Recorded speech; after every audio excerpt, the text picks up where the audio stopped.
Сәлеметсіздер ме, білім алушылар? Бүгін сіздермен жастықтың оты қайдасың бөлімі бойынша берілген Мағжан Жұмабаевтың «Мен жастарға сенемін» тақырыбында сабағымызды бастаймыз. Сабағымыздың мақсаты тақырып бойынша деректер қолдана отырып, мәтінде көтерілген мәселеге өз ойын дәлелдеп жеткізу. Күтілетін нәтиже: мәтін мазмұнын түсінеді, жоспар құралады, өлеңмен танысады, жаңа сөздерді біледі, зат есімдерді ажыратып қолдана алады, сенім сөзінің мағынасын түсінеді. Ой шақыру арқылы оқушылар Мағжан шығармашылығына байланысты осы күнге дейінгі білетіндерін топтастырады. Тыңдалым тапсырмасы: Мағжанның «Мен жастарға сенемін» өлеңін мұқият тыңдап, мазмұнын түсінеді. Тыңдалым мәтіні негізінде сіздерге бірінші тапсырманы ұсынамын.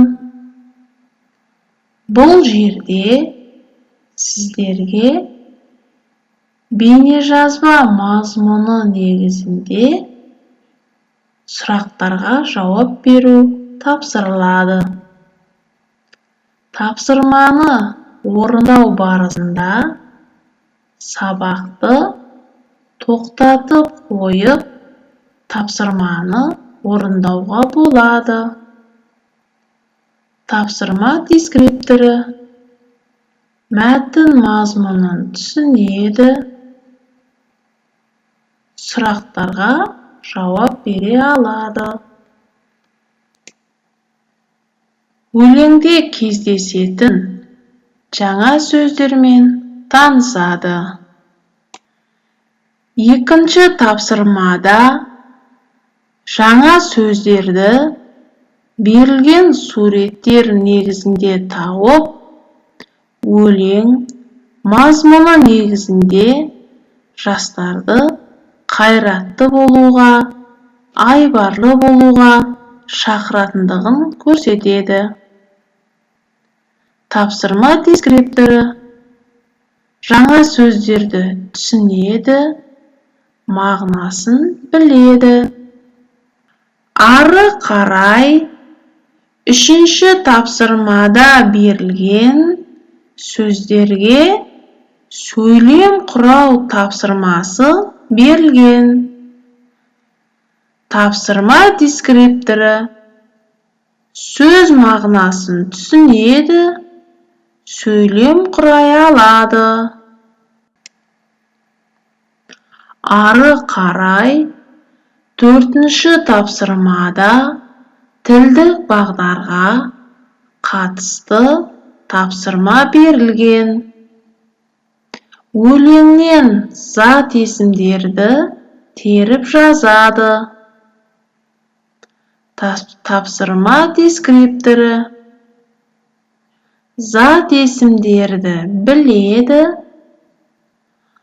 басқа сөз табынан ажырата алады.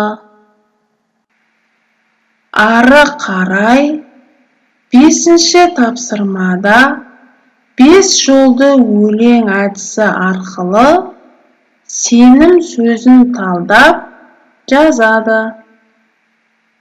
Тапсырма дескрипторы: сөз мағынасын түсінеді, 5 жолды өлең құрастыра алады. Құрметті білім алушылар, біз сабағымыздың соңына келдік. Олай болса, бір сәт бүгінгі алған білімімізді қорытындылап, Сабақтың өн бойына көз жүгіртіп көрейік. Сонымен балалар, бүгінгі сабақта сіздер мәтін мазмұнын түсіндіңіз, жоспар құралдыңыз, өлеңмен таныстыңыз, жаңа сөздерді білдіңіз, сөйлем құрадыңыз, зат есімдерді ажыратып қолдана алдыңыз, сенім сөзінің мағынасын түсіндіңіз. Бүгінгі сабақта білімді алдағы уақытта сәтті қолданып, жақсы нәтижелер көрсете алады деген сенімдемін. Жарайсыңдар.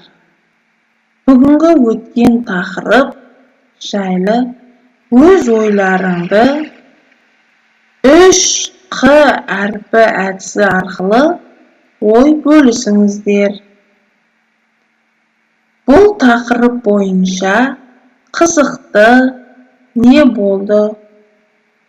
Сабақты тапсырмаларды орындау барысында кездескен қиындықтар жайлы қиын не болды?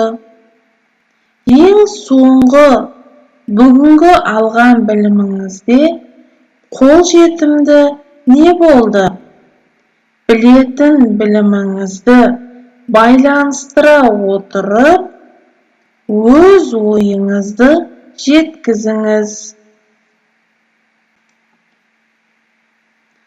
Үйге тапсырма.